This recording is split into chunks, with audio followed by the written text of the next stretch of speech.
우리가 이제 뉴스를 보거나 신문을 보거나 유튜브의 영상 같은 거 클립 같은 걸 보다 보면 생각보다 보수 진영 사이에서도 분열이 있다는 걸 우리가 알게 돼요. 대표적으로 그 여의도 집회와 광화문 집회 사이에 분열이 있다는 거 알고 있나요? 은근한 어떤 세력 다툼이 있음을 유튜브를 보다 보면 알 수 있습니다. 그래서 많은 그 우파 스피커들이 왜 자꾸 여의도 쪽은 여의도에서만 집회하려고 하고 광화문은 광화문 쪽에서만 집회하려고 하냐? 왜 자꾸 분열을 유도하냐? 뭐 이런 식으로도 얘기를 많이 해요.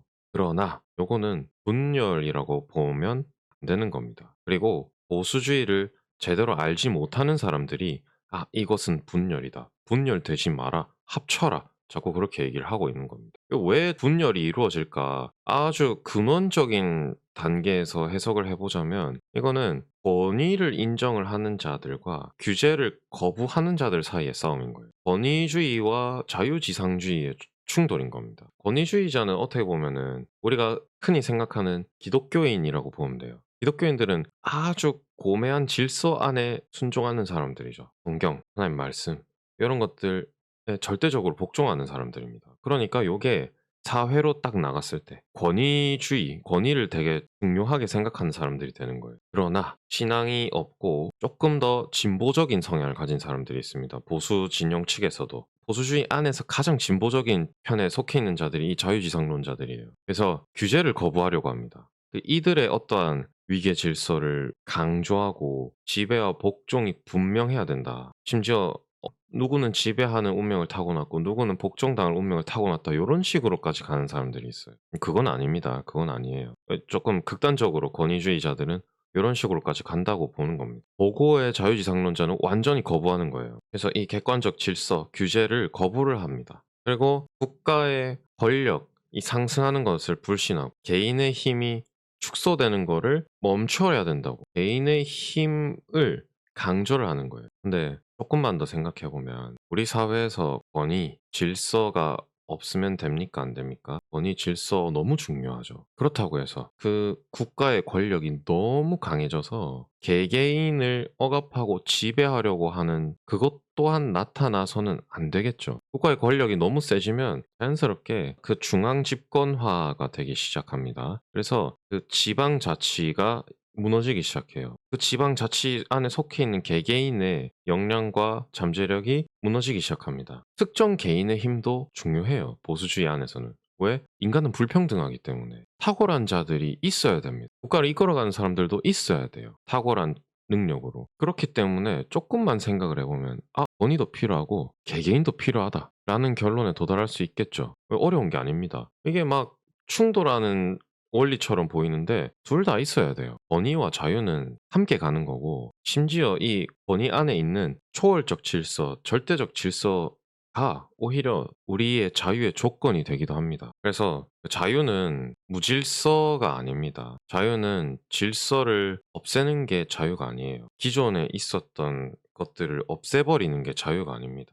그게 우리를 구속시키는 거라고 생각하지만 오히려 그게 우리에게 울타리를 쳐주는 거예요. 절대적 질서는 다시 말해서 성경적인 질서죠. 도덕적 질서입니다. 요거는 우리에게 도덕과 절대적인 가치로 만들어진 울타리를 우리한테 쳐주는 거예요. 근데 만약에 이런 울타리가 없으면은 우리가 자유를 누릴 수 있을까요? 한번 상상해 봅시다. 그 울타리, 우리를 딱 보호하기 위해서 만들어진 이 철책 울타리가 하루아침에 다 뽑혀서 사라졌어요. 그러면은 그 울타리 밖에 존재하는 존재들, 울타리 밖에 살고 있는 미지의 존재들이 있을 거 아닙니까? 그런 존재들한테 공격받을 수밖에 없는 거예요, 우리는. 그러니까 이게 자유를 되찾겠다고 우리가 이렇게 갇혀 있는 상태를 해소하겠다고 그 울타리를 뽑아버리는 순간 우리를 보호하고 있는 그 철책이 우리 손으로 뽑아버리는 꼴이 돼버리는 거예요. 그럼 그 울타리 밖에 있는 존재들, 그 존재들이 어떤 존재인지도 알지를 못해요, 우리는. 미지의 존재들입니다. 그 존재들한테 공격받을 수밖에 없어요. 속수무책으로. 울타리는 우리를 보호하는 장치입니다. 그러니까 우리를 보호하는 장치가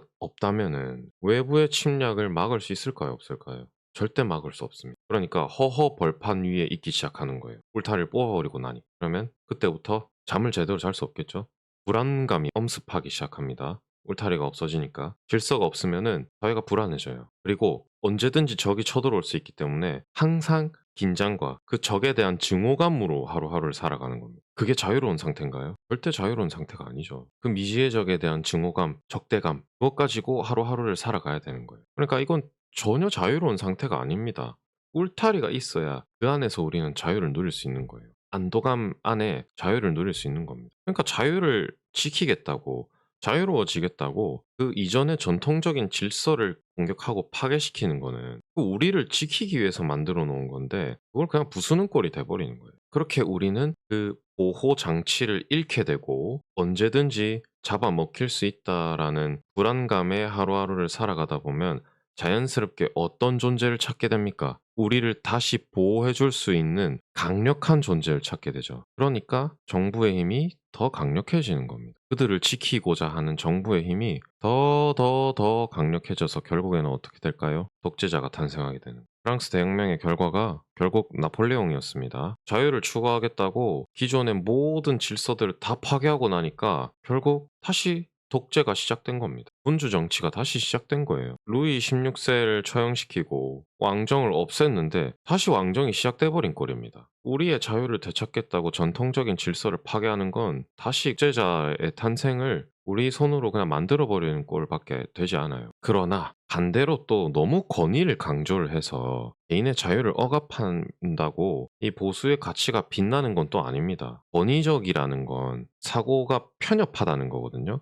그 질서 안에만 무조건 순응해야 된다는 겁니다. 융통성이 없다는 거예요. 유동적이지가 않다는 겁니다. 그러면 이 편협한 사고방식, 좁은 시야로 인해서 똑같아지는 겁니다. 그냥 파멸로 갈 수밖에 없는 거예요. 그러니까 권위와 자유, 초월적 질서와 자유는 함께 가야 되는 거예요. 이 질서가 우리를 보호해주는 울타리고, 아, 이게 우리의 자유의 조건이 되는 것이구나 깨달아야 되는 겁니다. 그렇다면 우리는 어떻게 어떤 원칙들을 가지고 세상을 분별하고 정치인들을 분별해야 될까?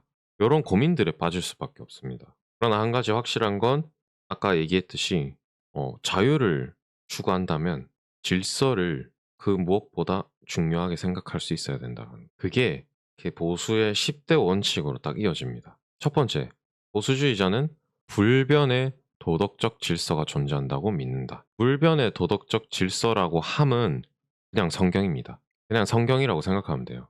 성경적 질서가 존재한다고 믿는다. 그렇죠. 그러니까 그 질서는 인간을 위해 만들어진 겁니다. 어떻게 보면. 십계명이 인간을 위한 법이잖아요. 그리고 그 인간은 그 질서에 따라 또 만들어진 겁니다. 그 질서라는 단어 자체가 조화를 뜻하기도 해요. 서양 철학의 관점을 봤을 때 이 질서는 내면과 외면의 조화인 겁니다. 내면의 성화와 공동체의 질서 유지가 우리가 수호해 나가야 될 절대적 질서라는 겁니다. 그 질서는 인간을 위해 만들어졌고 인간은 또 그 질서에 순응해야 되는 존재다. 그러니까 이게 계속 순환이 되죠, 어떻게 보면. 이 불변의 도덕적 질서가 존재한다라고 믿는 것 자체가 그 질서가 인간을 위해 만들어져. 인간은 또 그 질서에 순응하는 존재고. 내면의 질서, 그리고 외적인 공동체적인 질서, 동시에 지켜나가면서 그렇게 질서에 순응하는 자가 인간이다. 그게 이제 1원칙입니다. 두 번째, 보수주의자는 관습, 널리 오랫동안 합의된 지의 계속성을 중시한다. 보수주의자는 시행착오를 중시한다라고 보면 돼요. 관습 또한 오랜 기간 쌓여진 일종의 민족적인 습관 같은 것이죠. 널리 오랫동안 합의된 지혜가 또 있습니다. 탁월한 지성인들이 모여서 논의하고, 모여서 논의하고, 모여서 논의하고, 그렇게 오랜 기간 합의한 결론을 내린 그런 지혜가 있다는 거예요. 그리고 그것들이 계속 이어져야 되는 겁니다. 요것들을 위해 싸우는 싸움꾼이 보수주의자인 거예요. 그러니까 보수주의의 시작은 전투, 전쟁에서 시작했습니다. 내 것을 지키고 방어해내고 다시 공격하고 요것부터 시작된 게 보수주의거든요. 자유주의의 그 흐름에 우리가 방어하고 그 자유주의 흐름에 반격하고 이 싸움에서부터 시작된 게 보수주의입니다. 그러나 자유주의, 사회주의, 공산주의 이거는 그냥 방 안에 틀어박힌 철학자들의 그 머릿속에서만 나온 거예요. 전혀 실존적이지도 않고 인간적이지도 않습니다, 오히려. 그리고 그 이론을 만들어낸 루소, 마르크스 요런 사람들은 사이코패스이자 가정폭력을 일삼은 그냥 학대자였습니다. 그런 사람들의 머리에서 나온 이론이 어떻게 정상적일 수 있겠어요? 보수주의자들은 대부분이 기독교인이었습니다. 고매한 질서, 도덕적 질서를 알고 인간이 그만큼 불완전하다라는 걸 알았습니다. 그런 자들의 머리에서 나온 이론과 가정폭력을 일삼는 학대자, 사이코패스들의 머리에서 나온 이론이 어떻게 같을 수가 있겠어요? 그럼 우리는 관습, 널리 오래 합의된 지혜, 계속성을 위해 싸우는 투사입니다. 싸움꾼이에요. 그러니까 배웠다고 해서 내 지식으로 만족하면 안 되고 이것 가지고 세상에 나가서 싸워야 되는 겁니다. 이제 수세기 동안 또는 수천 년 동안 고난을 겪고 반성하고 희생했던 이 결과물이 질서인 거예요. 자유인 겁니다. 그렇다고 해서 변화가 필요하다면 급진적으로 변화하지 말고 단계적으로 이거 하나 개선해 보고 저거 하나 개선해 보고 비교해 보고, 그러니까 차별적으로 변화를 도입을 해야 되는 거죠. 점진적으로 온건한 개혁을 추구를 해야 되는 겁니다. 왜? 급진적인 개혁은 질서를 파괴할 우려가 있기 때문에. 근데 이게 비단 정치에만 적용이 되는 게 아니에요. 우리 삶에서도 이건 얼마든지 적용될 수 있는 겁니다. 우리 삶의 자세, 우리의 삶의 태도에서도 이 보수주의적인 태도가 나타나야 돼요. 그러니까 보수주의가 그냥 일개 사상이 아닌 겁니다. 처음에 얘기를 할 때, 처음에 이 보수주의 강의를 시작할 때 마음의 태도라 그랬어요. 보수주의는 태도입니다, 태도. 그러니까 이게 정치에만 국한돼 있는 게 아니에요. 세 번째, 보수주의자는 규범이라는 원칙을 믿는. 마찬가지입니다. 두 번째 했던 내용을 구체화시킨 겁니다. 보수주의자는 현대인이 거인의 어깨 위에 있는 난쟁이이며 그들의 조상보다 더 멀리 바라볼 수 있는 유일한 이유는 앞서 살았던 인물들의 위대한 능력 때문이라고 생각한다. 되게 중요한 말이죠. 우리는 그저 거인의 어깨 위에 있는 난쟁이일 뿐이다. 우리는 난쟁이지만 거인의 어깨 위에 있기 때문에 시야가 탁 트여 있죠. 그러니까 그들의 조상보다 멀리 바라볼 수 있는 겁니다. 그 이유는 오직 뭐 때문이다? 앞서 살았던 인물들의 위대한 능력 때문이다. 이 한 문장에 우리의 겸손, 우리의 불완전함, 그리고 질서의 순응과 이 인간들의 잠재력까지 모든 게 다 포함되어 있는 한 문장인 거예요. 그러니까 이게 아주 위대한 문장이죠. 이 규범, 규칙입니다. 그래서 보수주의자는 현대인들이 도덕, 정치, 취향에서 어떤 새롭고 멋진 발견을 할 가능성이 크지 않다고 봐요. 이 부분은 저도 많이 동의를 하지만 이미 새롭고 멋진 발견은 이전에 다 나왔습니다. 지금 현대의 우리는 작은 존재라는 거예요. 이전에 조상들이 일궈 놓은 위대한 업적들이 있다는 겁니다. 그 업적들을 존중할 필요가 있다는 거예요. 그거를 우리는 지키면서 끝까지 유지를 해야 된다라는 겁니다. 조상들이 시행착오를 겪으면서 쌓아온 규범을 지키면서 살아야 된다. 네 번째, 보수주의자는 신중함이란 원칙에 따라 행동한다. 자, 신중함도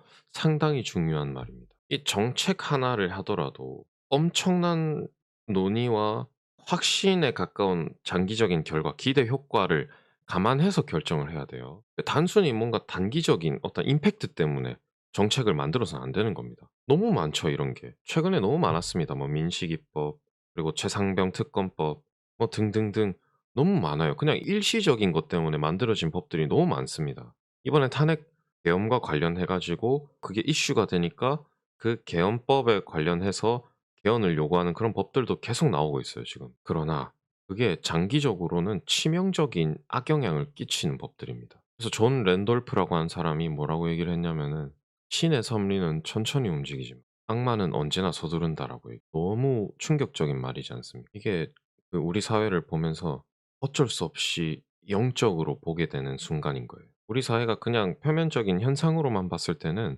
이해가 안 되는 게 너무 많습니다. 그러나 그 이면에 존재하는 그 영적 세계를 보게 되는 순간 이해가 되기 시작해요. 사탄은 언제나 서두를 수밖에 없고 하나님 입장에서 보면 그들의 멸망은 예고되어 있기 때문에, 예정되어 있기 때문에, 그리고 하나님은 당신 스스로 자신이 있으시기 때문에 얼마든지 계획을 세우시고 움직이실 수 있습니다.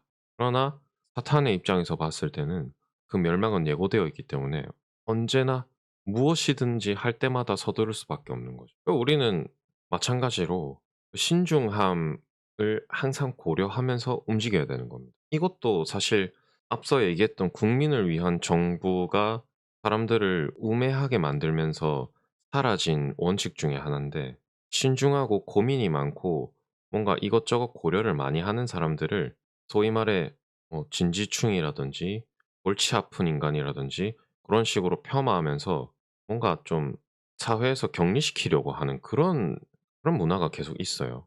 20-30 대들 사이에서. 조금 생각을 많이 하고 고민을 많이 한다는 이유로 "골치 아프다."라고 그냥 넘겨 버리고 그저 그냥 눈앞에 보이는 어떤 결과만 보고 시 성급하게 판단을 해 버립니다. 디모데전서에서 바울이 디모데에게 그렇게 얘기를 하죠. "장로를 다시 세울 때 안수할 때는 경솔하게 하지 마라." 아주 장기간 그들을 테스트해 가면서 드러나는 죄가 있는지 드러나지 않은 죄는 없는지 신중하게 판단하고 사람을 세워라라고 얘기를 합니다. 성경은 그렇게 가르치고 많은 보수주의자들도 이 원칙에 따라서 행동을 했어요. 신중함은 인간이 가져야 되는 필수 요소 중에 하나입니다. 그리고 그게 보수주의자들이자 하나님의 말씀을 따른다는 기독교인들은 더더욱이 신중함에 따라 움직여요. 왜? 사탄은 언제나 서두르기 때문입니다. 다섯 번째, 보수주의자들은 또한 다양성의 원칙을 중시합니다. 신중함의 원칙을 중시하지만 다양성의 원칙 또한 중시하는 거예요. 이건 다 불평등이란 전제 하에 이루어집니다. 모든 사람들이 다 똑같지 않기 때문에 다양한 거죠. 그 어떤 문명에서도 건강한 다양성을 보존하려면 뭐가 있어야 된다고요? 질서와 계급, 그리고 물질적 조건의 차이. 다양한 종류의 불평등이 살아남아야 된다라고 얘기를 하는 거예요. 오직 유일한 형태의 평등은 신의 심판 앞에서 또 공명정대한 법원 앞에서만 가능할 뿐이다. 이 사람들이 그 종교 원칙주의자들이라던가 그때 당시에 엄청난 뭐 목회자, 선교사 요런 사람들 아니에요. 학자, 정치인, 그리고 작가들 요런 사람들이 보수주의자들이었거든요. 근데 그런 사람들의 입에서 나온다는 말이 뭐냐? 오직 유일한 형태의 평등은 신의 심판 그리고 법원뿐이다. 뭐와 뭐예요? 절대자의 통치와 법의 통치. 그리고 하나님은 공의로우신 분이죠. 그분이 심판할 때는 일정한 법칙이 있습니다. 그 법에 따라서 심판을 하시는 거예요. 그러니까 이게 오직 유일한 형태의 평등은 법에 의한 통치인 겁니다. 그 외에는 불평등이 보장되어야 된다라고 얘기해요. 이때까지 역사를 봤을 때 평등을 추구했던 모든 국가는 결국 다 독재가 돼 버렸습니다. 그리고 그 독재자들이 새로운 불평등을 또 만들어냈어요. 그러니까 진정한 평등은 불평등에서 온다는 걸 알아야 됩니다. 그게 다양성의 원칙이라는 거예요. 이거 되게 성경적이지 않나요? 성경에서도 그리스도의 몸된 지체라고 얘기를 하죠.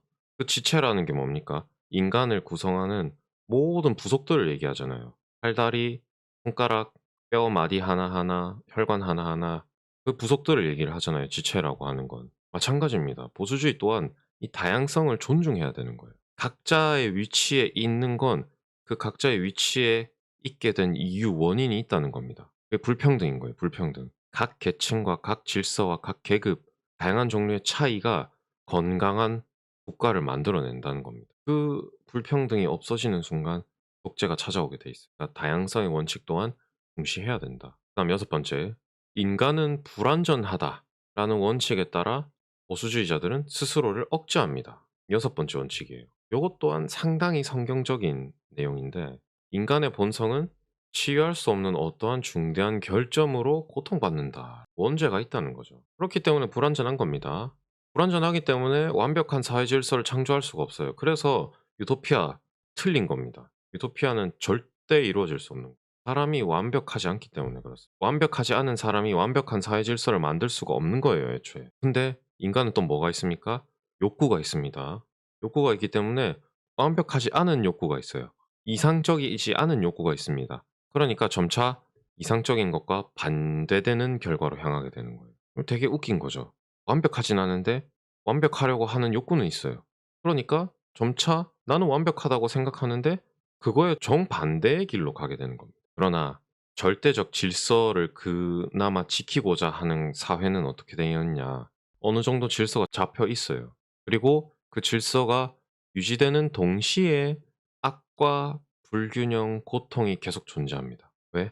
인간은 불완전하기 때문에. 그 질서를 유지하고자 하더라도 그 욕구가 표출되는 것으로 인해서 그 악과 불균형, 고통이 병행하는 겁니다. 그러나 그 질서마저도 사라지게 된다면, 이 제도적인 안전장치가 사라지게 된다면 인류의 무정부적인 충동이 날뛰게 될 것이다. 그 인류의 역사는 결국엔 다 이러한 형태로 지속이 됐어요.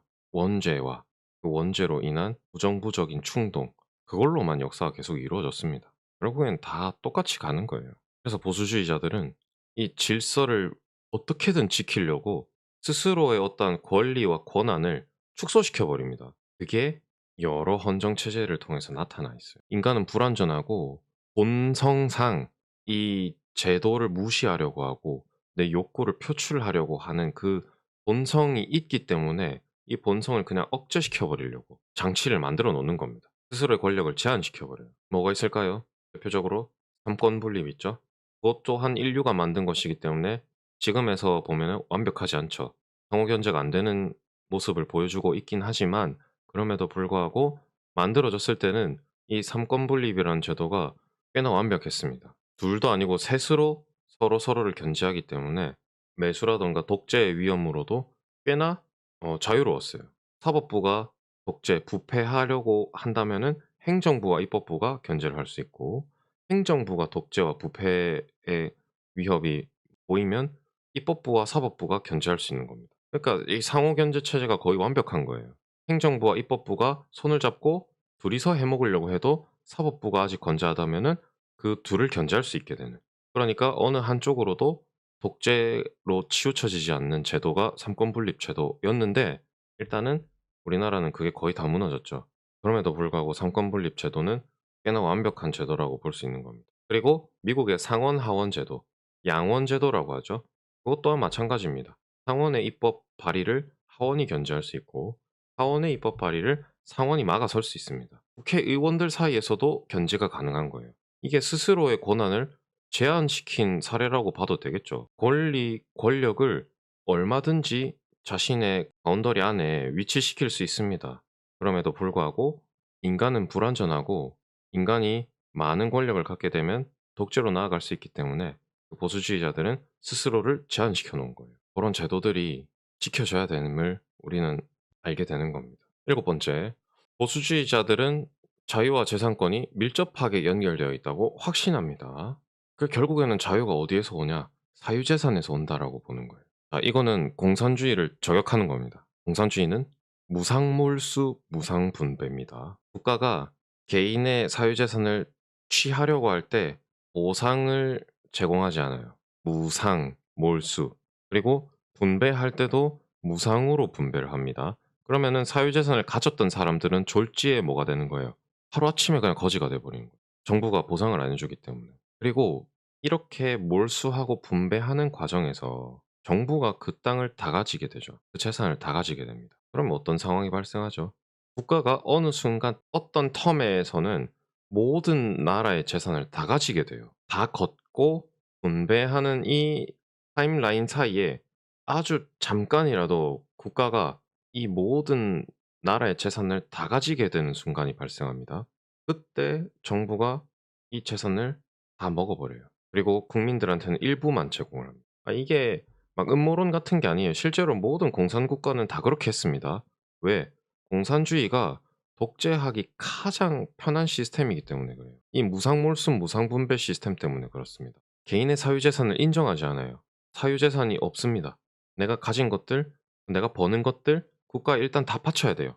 그러고 나서 취합한 다음에 모든 국민들한테 분배를 해준다라고 하지만 딱 한순간만큼은 국가가 나라의 모든 재산을 가지게 되는 순간이 있습니다. 그때 정부는 모여진 모든 재산을 다 가져가 버리죠. 그러니까 사유재산권을 인정하지 않는 모든 제도는 자유가 있는 제도가 아닌 겁니다. 자유가 없는 거예요. 경제적으로 평준화시키는.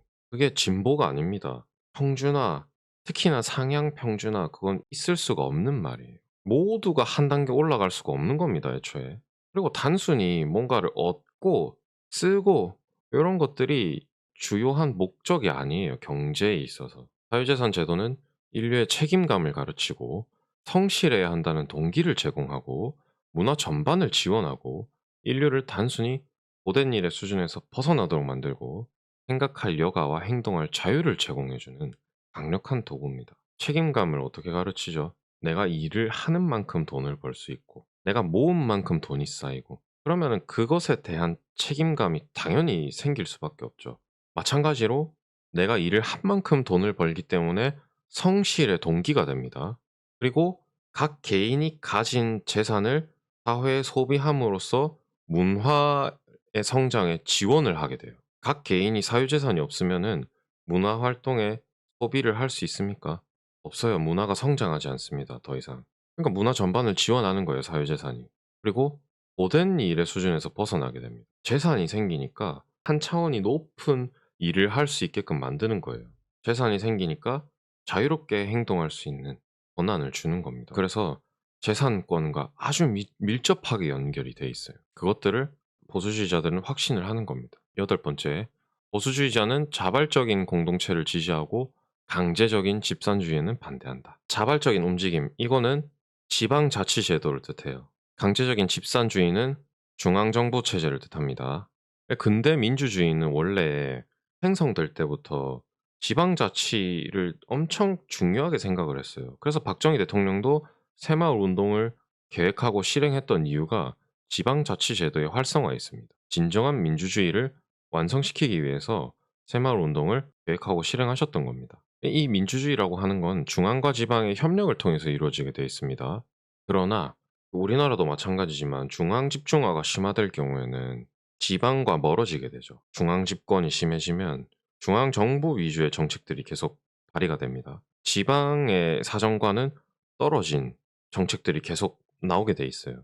그럼 민주주의는 결국에는 국민들이 느끼기에 추상적이게 됩니다. 내 현실과 직접적으로 맞닿아 있지 않은 정책들이 계속 나오게 되는 거예요. 그게 공동체의 기능을 대신하게 됩니다. 결국 그러면 어떻게 될까요?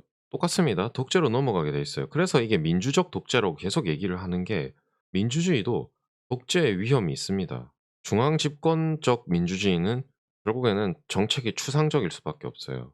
어렵습니다. 국민의 마음에 와닿지가 않아요. 그래서 국가는 강하면 안 된다. 국가는 지방보다 강하면 안 되는 거예요. 대표적인 나라가 어디죠? 미국이죠. 미국은 중앙 정부의 힘이 약합니다. 웃기죠. 미국의 대통령이 엄청 강하잖아요. 근데 미국은 연방제이기 때문에 중앙 정부의 힘이 생각보다 약해요. 트럼프는 그걸 좀 싫어하는 것 같긴 한데 어찌 됐든 연방의 장들, 주지사들이라고 하죠. 주지사들의 힘이 엄청 강합니다. 그렇기 때문에 중앙 정부를 끊임없이 견제할 수가 있어요. 그리고 연방에 포함되는 연방 법들이 또 따로 존재합니다. 그렇기 때문에 이 연방 안에 있는 수많은 도시들에 살아가는 국민들과 이 연방법 사이의 간격이 그렇게 멀지가 않는 거예요. 저 멀리 떨어진 중앙 정부에서 만들어내는 그런 법과 정책들보다 연방에서 내가 살고 있는 이 도시 안에서 만들어지는 법과 정책 훨씬 물리적으로나 심리적으로나 가까울 수밖에 없습니다. 요거를 계속 강조를 하는 거예요, 보수주의자들은. 그다음 아홉 번째, 보수주의자는 인간의 격정과 권력을 신중하게 자제해야 할 필요를 인지한다. 어떻게 보면 이게 신중함의 원칙에 따라 행동한다는 네 번째 원칙과도 좀 맞닿아 있습니다. 그리고 이게 인간은 불완전하다는 여섯 번째 원칙과도 맞닿아 있는 거예요. 그래서 개인이나 작은 집단이 다른 사람들의 의지를 아무 견제 없이 지배할 수 있는 상태는 그 형태가 무엇이든지 전제정치다라고 얘기를 해요. 독재정치라는 거죠. 근데 이게 웃긴 게 뭐냐면은 그 개인이나 작은 집단이라고 돼 있죠. 이게 과도한 자유가 풀어져 있을 때 요런 문제가 발생합니다. 개인이 다른 사람들의 의지와 상관없는 지배를 할 수 있다라는 거예요. 왜? 모든 사람이 그 권력을 가지고 있다라고 생각하기 때문에. 자유가 너무 과하게 풀어진 거죠. 우리의 중심점이 되는 구심점이 되는 절대적 질서가 없다는 뜻입니다. 없으니까 모든 사람들한테 그 권력이 있다고 생각을 하니까 그 권력을 다른 사람들한테 쓰는 거예요. 내 주변에 있는 사람들한테 쓰기 시작하는 겁니다. 그럼 어떻게 써요? 지배를 받을 생각도 없는데 심지어 권력도 없는 겁니다. 근데 그렇다고 착각하는 거예요. 너도 나도 일어나 가지고 사회는 무질서로 빠질 수밖에 없는 겁니다. 그리고 그 무정부적인 상태는 오래 지속되지 않아요. 사람들이 그걸 좋아할까요? 싫어합니다. 무질서한 상태를 싫어해요. 그리고 또한 주변 사람보다 누군가는 더 똑똑하고 육체적으로 강합니다. 어떤 사람보다 더 뛰어난 사람이 나타나게 되어 있습니다. 평등과 불평등이 충돌하는 상황이죠. 그러한 사실이 내가 모든 사람들이 자신에게 권력이 있다라고 주장하는 그 사실과 모순되기 때문에 그래서 보수주의자들은 우리가 권력을 가진 자들이 아니다. 심지어 우리가 누군가를 지배할 수 있는 위치에 있다 하더라도 이것을 자제해야 된다. 우리가 무분별하게 권력을 사용하는 것은 무질서로 이어지기 때문이다. 이렇게 얘기를 하고 있는 겁니다. 자유를 너무 많이 풀어서는 안 된다. 우리의 중심이 되는 구심점이 되는 질서 안에서 권력을 사용할 수 있어야 되고 그렇게 하려면 신중해야 되겠죠. 내가 이 권력을 사용했을 때 나타나는 효과가 무엇이고 부작용은 무엇이고 이런 것들도 다 고려를 해야 되겠죠. 그렇기 때문에 신중해야 되는 겁니다. 마지막으로 열 번째, 사려 깊은 보수주의자는 활력이 넘치는 사회라면 영속성과 변화를 반드시 인정하고 조화시켜야 한다고 생각합니다. 무슨 말이냐면은 이 보수주의자는 사회적 개선 자체를 반대를 하진 않아요. 개혁을 반대하는 게 아닙니다. 보수주의자는 온건한 개혁파예요. 그래서 활동성이 있고 살아있는 사회라면은 계속성과 전진성을 계속 인정을 해야 되는 거예요. 계속성은 우리가 알고 있죠.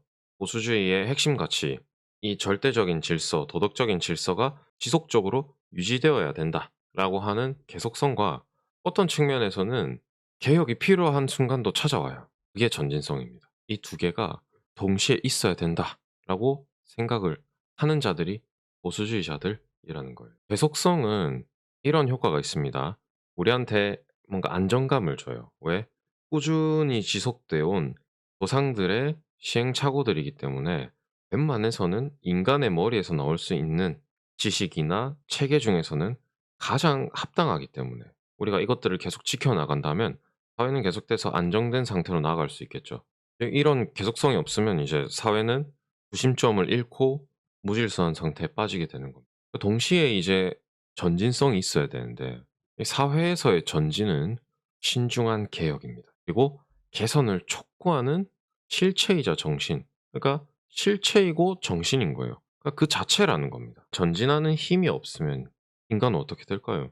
당연히 정체할 수밖에 도태될 수밖에 없는 겁니다. 다른 사회에서는 계속성과 전진성을 동시에 인정하고 전진의 힘을 무시해서는 안 됩니다. 우리가 절대적 질서를 계속 지켜나가야 되고 그걸 유지해 나가는 게 우리의 사명이라고도 생각을 해요. 그럼에도 불구하고 사회에서 문제가 발생하고 불합리함이 느껴졌을 때 그걸 눈 감아서는 안 되는 겁니다. 보수주의자는 싸움꾼이에요. 불합리함에 맞서서 싸워야 될 필요도 있는 겁니다. 우리는 이 안정성을 추구하는 것과 동시에 앞으로 나아가야 되는 사람인 겁니다. 이 두 개를 적재적소에 활용할 수 있어야 돼요. 그리고 활용할 때에는 무조건 사려 깊고 신중한 결과로 나아가야 되는 겁니다. 이 첫 번째부터 열 번째 원칙 중에 영 딴 얘기를 하고 있는 원칙은 없어요. 첫 번째부터 열 번째까지 전부 맞닿아 있습니다. 그래서 보수주의자는 결국 한마디로 표현하자면은 유동적인 사람인 거. 절대적 질서, 도덕적 질서를 수호해 나가는 자인과 동시에 불합리함에 맞서 싸우는 사람인 거. 이 모습은 사실 기독교인의 모습과도 일치해요. 기독교인 또한 우리가 지켜야 될 절대적 가치가 있죠. 그 가치는 수호해 나가고 유지해 나가야 됩니다. 그러나 사회에서의 불합리함이 느껴지고 이 절대적 질서를 공격하고 비방하는 자들이 나타난다면은 그거에 맞서 싸워야 되는 사람이에요. 그래서 어떻게 보면은 보수주의자와 기독교인은 맞닿아 있다. 사회는 계속됩니다. 질서는 계속 이어집니다. 그리고 기독교인들 또한 보수주의자도 마찬가지고 이 계속성을 유지해 나가야 되는 사람이에요. 그리고 개혁이 필요하다, 개선이 필요하다라고 생각하면 전진해 나가야 되는 겁니다. 한 발자국 앞으로 나가고 그리고 그 상황 속에서 어떤 것들을 고려해야 되는지, 어떤 부작용이 있고 어떠한 기대 효과가 있는지 끊임없이 고민하고 골치 아프다 여기더라도 그게 결국에는 다가올 미래에 유익한 그런 선택이 될 수도 있다는 거예요.